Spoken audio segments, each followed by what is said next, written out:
sought-after aircraft in the world is, of course, the Comet. That's the Comet being used as a test bed to demonstrate experimentally rocket-assisted takeoff with the Sprite. Here we show a Canadian Comet due for delivery to Canadian Pacific Airways. De Havilland, with their Comet, shot several years ahead in design for the long-distance air routes of the world. 36 passengers are carried on stages up to 1,750 miles. Later versions will have increased range and will also carry more passengers. The Skeeter helicopter is a two-seater made by Saunders-Roe. Korea has proved the military value of the small helicopter. Its civilian uses are a challenge to the imagination. By contrast, here's the Bristol 173 helicopter. This is the world's first helicopter to have twin-engined reliability. She can, if necessary, fly on only one of her two engines. The 173, still in the early development stage, is designed to carry about 14 passengers and may be the city-to-city bus of the future. Here's the de Havilland Heron, a 14 to 17-seater in production for airlines all over the world from Japan to Norway.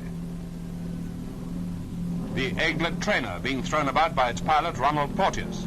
She's a three-seater product of Auster aircraft designed for flying schools and clubs. In these days of supersonic speeds, it's rare, isn't it, to see aerobatics at such close range.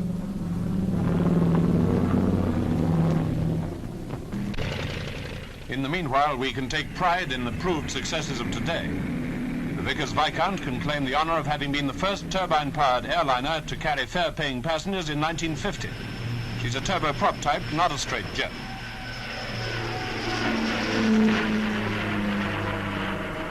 More than 50 are now on order for the airlines, including 26 which will fly on the continental routes of British European Airways, carrying up to 53 passengers.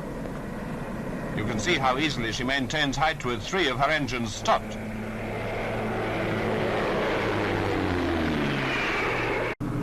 The launching and successful first flight of the long-range Saunders-Roe Princess flying boat had been one of the big aviation events of the summer. Now the huge vessel wings proudly over Farnborough on her 10 engines. 4 of the turboprop engines you can see are coupled units. Her accommodation for 102 passengers could be converted to carry 250 troops if need be.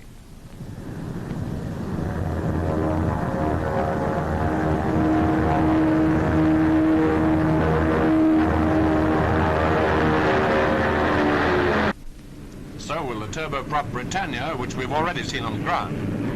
For flights in which the speed of the Comet is not all important, the Bristol Britannia is the ideal airliner. She has a large carrying capacity, anything from 60 to 100 passengers. BOAC, who have ordered 26, believe that the design of the Britannia will prove to be the most economical and efficient ever conceived. A lovely, graceful machine, her evolution ranks as a milestone equal to the regular services of the Comet. In that evolution, as in the development of all successful aircraft, the test pilot plays an enormously important part. Farnborough this year poignantly emphasized the hazardous nature of the test pilot's contribution. Here are a few who put on the marvelous show which this film is trying to picture for you. And that brings us by a natural transition to military types. Starting again with trainers, highly important in the education of air crews in this jet age, the Canberra trainer is now seen to advantage in a spectacular sequence which shows off her amazing maneuverability.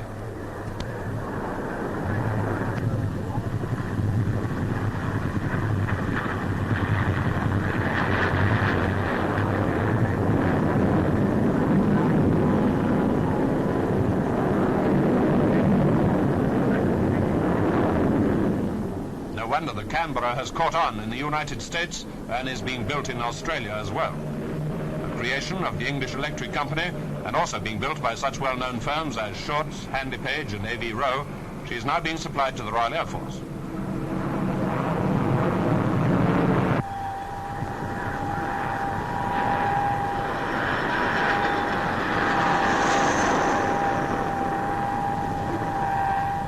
The latest type flew across the Atlantic and back to Britain in an all-in time of 10 hours for the double journey.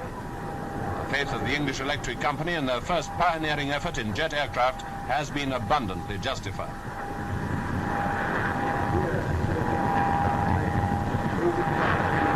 A A new phrase, super priority, has been invented for Britain's rearmament drive, and in super priority production for the RAF is the Supermarine Swif.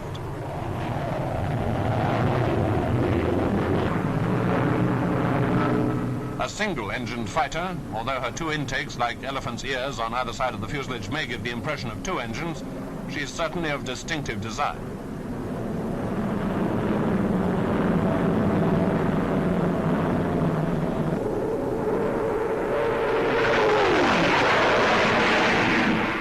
She has a London to Brussels record to her credit, averaging 665 miles per hour for the 200 miles. That is completing the journey in just over 18 minutes.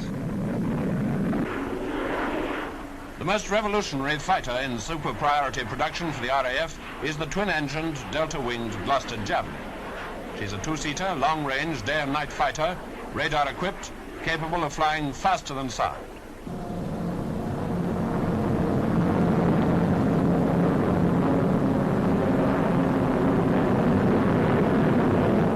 Is the Delta the design of the future? Many authorities seem to think so. Experiments are being conducted by a number of aircraft constructors since the war, but the Javelin is the first Delta fighter to be put into actual production.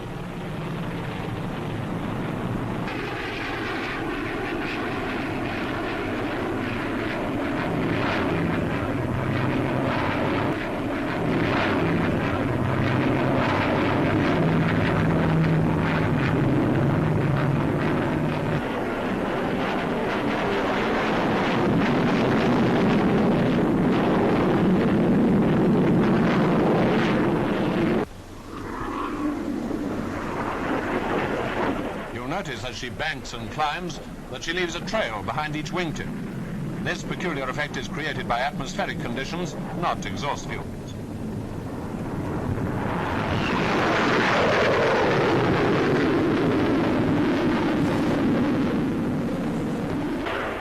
The Valiant is an old friend from the previous year. She was ordered by the Air Ministry straight from the drawing board and first flew in May 1951. With her 4 Rolls-Royce turbojet engines, she's believed still to be the most formidable bomber of her class in the world, and is of course capable of carrying an atomic weapon. One of the great achievements of the firm of Vickers Armstrongs, and of course in the super priority class.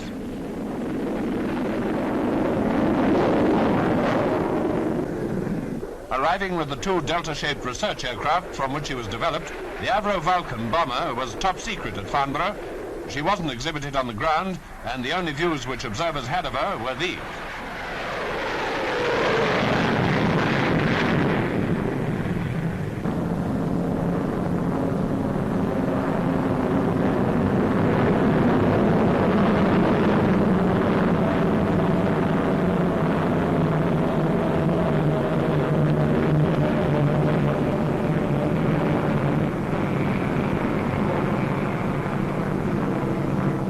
Like the Javelin, she may represent the shape of things to come. Experts say the Delta design is certain to give great speeds over longer ranges at higher ceilings with maximum economy of operation.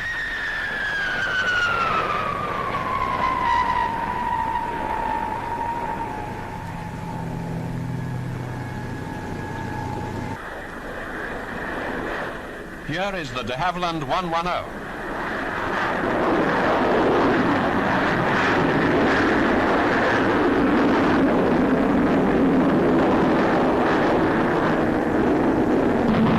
John Derry regularly on successive days put this twin-engined multi-purpose fighter into a supersonic dive.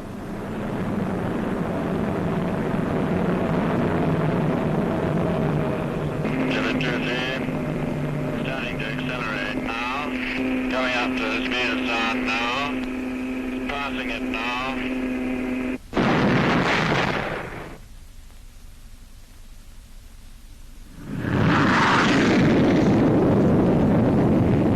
On one occasion, the Minister of Defence, Lord Alexander, was there to see him do it.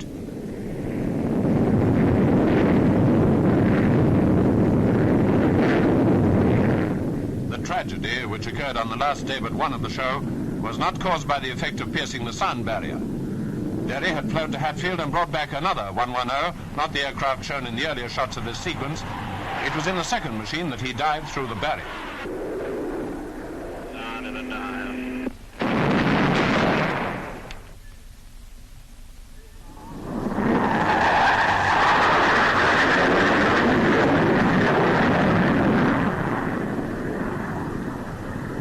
Then he straightened out and circled the aerodrome.